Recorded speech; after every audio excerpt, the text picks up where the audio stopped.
Joker 2 gets killed at the box office and nobody at the studio will get fired. Normally, you wouldn't just fire someone at the studio if they put out a movie and the movie loses money. But Joker was a billion-dollar money-making franchise. Joker 2 should have made money. When you see how it all came together, and the people that were involved in making this movie and what their agenda was in making this movie, you can understand why it didn't make any money. But it's inexcusable that you wouldn't find someone to fire when this bad of a project comes together. Ultimately, it all comes down to taking a famous actor and letting a famous actor do what they wanted, and letting a director do what the director wanted, and just writing unlimited checks until they say they're happy. That doesn't make money, and when you're messing around with important intellectual properties like Joker as part of Batman, as part of the DCU, that really should never have happened. Coming from Hollywood Reporter, why no one will get fired over Joker 2. Quote, "It's a huge disaster, but what is the fallout?" asks one source after the sequel to the $1 billion hit bombs at the box office and is rejected by critics and audiences alike. At least if they could have gotten critics to like it, they could have said, well, look, artistically, this is a great movie. It's just not a mass market movie. Well, but if you can't even get the critics, the real issue here for me is this. You found a way to make a low-budget movie leveraged off of the DCU and get a format going. Create something where, yeah, if it's focused on one main character that's part of something popular, part of an overall brand, that's a niche that Marvel never had. Marvel really didn't have a good way to make a low-budget project, expand the universe, and take a look at a character in depth like they did with Joker, who was a villain. You also would not likely make a $200 million major movie with a villain character. That's not even a normal thing to do for any of these studios, not normal for a superhero brand. And that's not what they did with the original Joker movie, but that's what they tried to do with this movie. But they also set this movie up in such a way that there could also never be a sequel, which why would the studio agree to do that either? It establishes a terrible precedent. Yet still nobody at the studio is going to pay a price. When Mike DeLuca and Pamela Abdy took over as co-heads of Warner Brothers Movie Studio in early June 2021, one of the first decisions they made was to move forward with a sequel to Joker, the Oscar-winning billion-dollar hit that helped redefine the heights a comic book movie could reach. Virtually all the key details were already put in place by their predecessor, Toby Emmerich, with A-list director Todd Phillips and star Joaquin Phoenix getting $20 million and the film landing a rich net budget of $190 million. The first film cost between $50 to $70 million, depending on what reports you believe. Phillips is a huge asset for Warner, his home studio. This is where Todd Phillips likes to make his movies. That is important to the relationship overall at Warner Brothers, so you wouldn't necessarily want to say no to him, but you have to at least figure out at the studio, what is the business that you're actually in? Is it only making blockbuster movies and letting anyone where you have a good relationship with talent, whether it's an actor or a director or even a producer, and let them take a whack at whatever intellectual property you own and have some fun with it? Is that really what you're in business to do, or are you in the franchise business? Because most of Hollywood is actually in the franchise business. This is from Breitbart, picking up on a CNBC article. Franchises will make up 50 to 70% of 2025 releases from major studios. And when that's the nature of what you're doing, a mistake like Joker 2 should never happen. One small outstanding matter was Lady Gaga's pay package. Within weeks, the papers were signed, her pay was $12 million, and she officially joined Joker 2.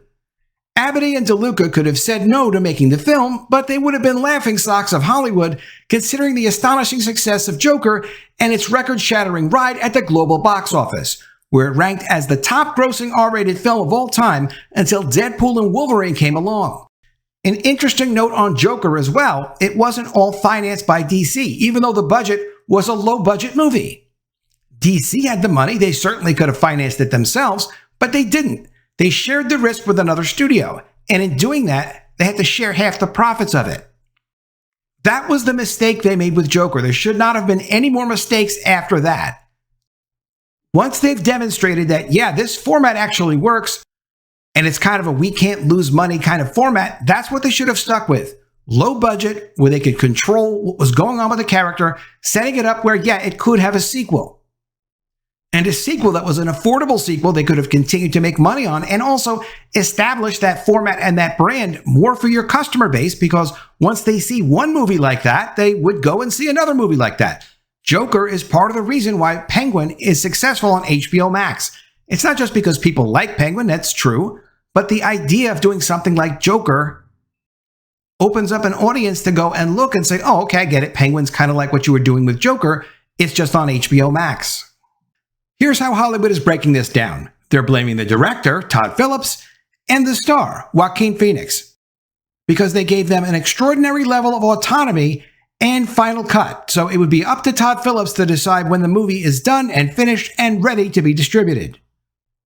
There was no test screening, though insiders say this was a mutual decision between the filmmaker and Warner Brothers in order to preserve spoilers. That decision does stretch credulity, as the film does not have a particularly spoiler-heavy plot, and even spoilerific movies like Marvel Studios' Avengers Endgame had multiple test screenings.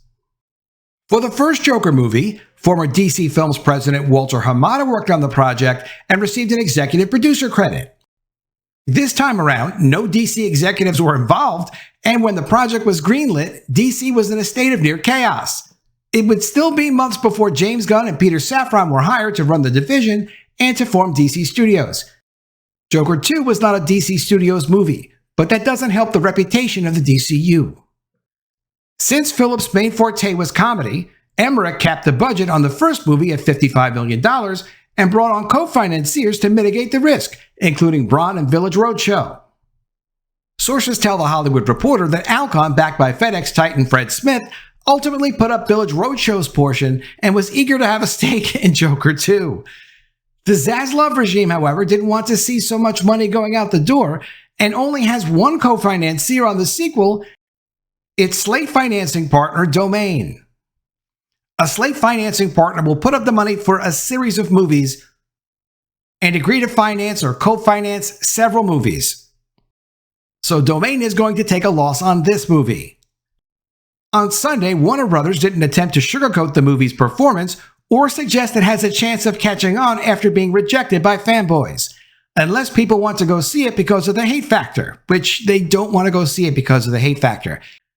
And those fanboys, who often get called toxic fans because they don't love whatever it is that you're doing, are the ones that go see the movie time and time again, are the ones that go and promote the movie to their friends, are the ones that talk about the movie positively on social media. And that's what gives these movies legs. That's what gives these movies all those extras of hundreds of millions of dollars that make these things incredibly profitable when you do them right and you please the actual fans.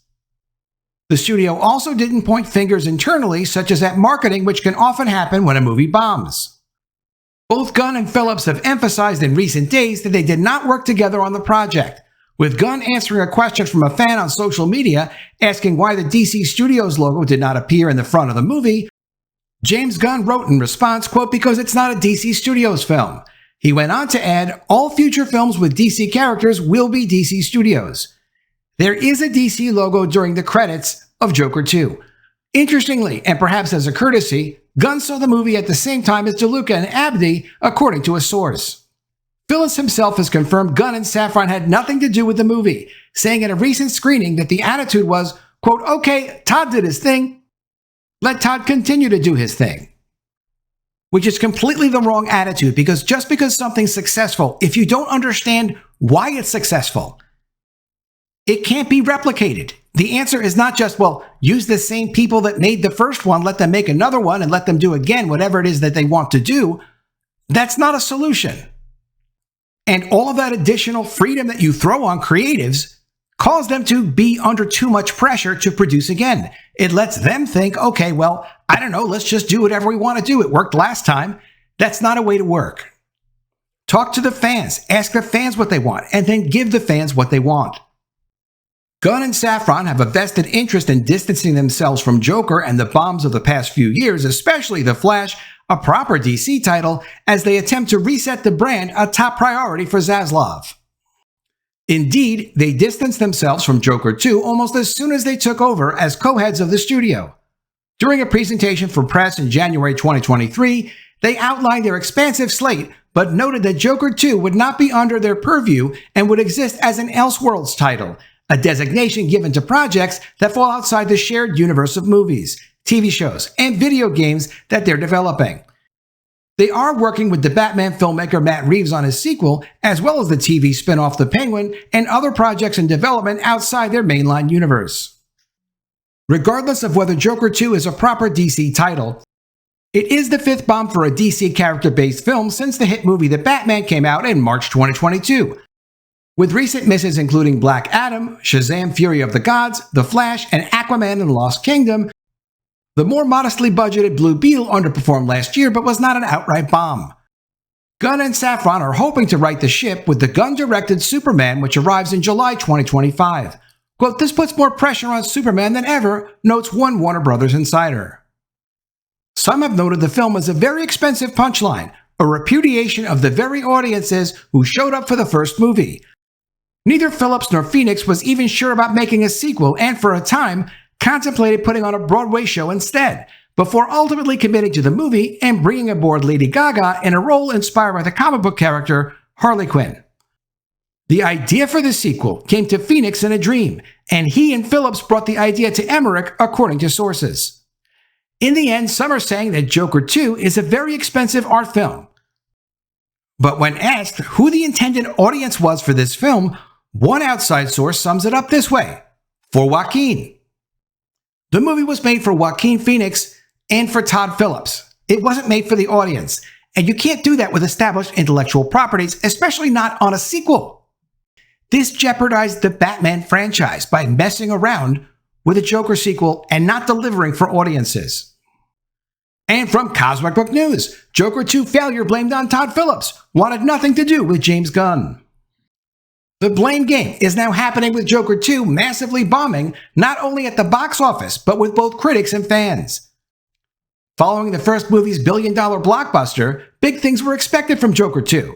However, as we all know, the joke is on us, as it wasn't what anyone expected it to be. Joker 2 only opened to $37 million and change, a far cry from the first movie's nearly $100 million opening back in 2019.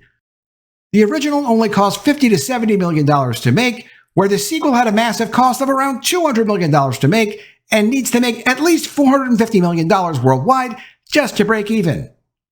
Which it's not expected it's going to do, it's going to lose money. To put things in perspective, the combined pay for Todd Phillips, Joaquin Phoenix, and Lady Gaga for Joker 2 matches the entire budget of the first film.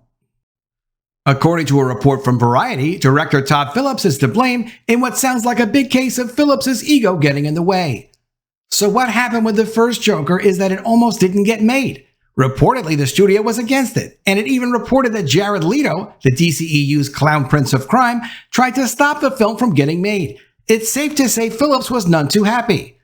When Joker was released, it blew away expectations. So with the Joker reigning at $1 billion, apparently Phillips was given the keys to the kingdom. That's apparently where things started to go south. It's too much responsibility. It's not just making a movie and telling a story. It's an intellectual property that's part of the Batman brand, which is also part of a larger DCU brand. At the time, it was the DCEU. It's the same thing, essentially. It's the entire DC universe. You can't just let people do whatever they want to do with one of the characters. Fast forward a year later or so, and Joker 2 started production right when James Gunn and Peter Safran took over DC Studios. Apparently, Gunn and Safran had no say in Joker 2. As pointed out by fans, Joker 2 doesn't have the DC Studios logo at the start of the film, and Gunn recently replied to fans on social media that every film and character after will be DC Studios. Variety also points out that Todd Phillips was asked about Gunn and Safran by Collider. When asked if the production process changed when the pair succeeded DC head Walter Hamada, or if they had any input, Phillips replied, quote, "With all due respect to them, this is kind of a Warner Brothers movie." Okay, so he was out on his own, and this is what happens when he's out on his own. As the article notes, quote, "Phillips had just given DC the middle finger, there was no DC Studios logo." It's also rumored that Warner Bros. Discovery CEO David Zaslav met with Todd Phillips and wanted the sequel to Joker filmed in London, where they could get a tax break and save 20% on the cost of production. However, Phillips said no and wanted Joker 2 to film in Los Angeles.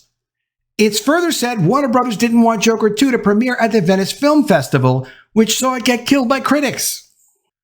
However, Phillips balked at that too, and apparently demanded Joker 2 first get released at the festival. This is amid no test screenings, which Phillips also refused to do, according to the article. 3 days prior to the premiere, Phillips also stated he was done working with DC. Quote, "No one could get through to Todd," one source said to be directly involved with the film, fills in Variety. "And the one thing about genre stuff, if you don't listen and pay attention to what the fan expectations are, you're going to fail." It really goes for any format. It goes for any product or any service. Creative people sometimes do the best work of their career by just doing things that they love, things that they think would be good for themselves. At the same time, there have to be commercial considerations. You have to think about the people that are paying for this work to be made. Unless you're making it for yourself and you're financing it for yourself, if it's a commercial product, especially if it ties in with other people's intellectual property, you have to think about what's good for the brand, not just what you feel like doing. Let me know what you think of all this in the comments below. Always love to see your ideas. Please be sure you are subscribed to the channel. Click the bell for notifications, give me a thumbs up, and I'll see you again soon with another story. And if I don't see you, I will miss you.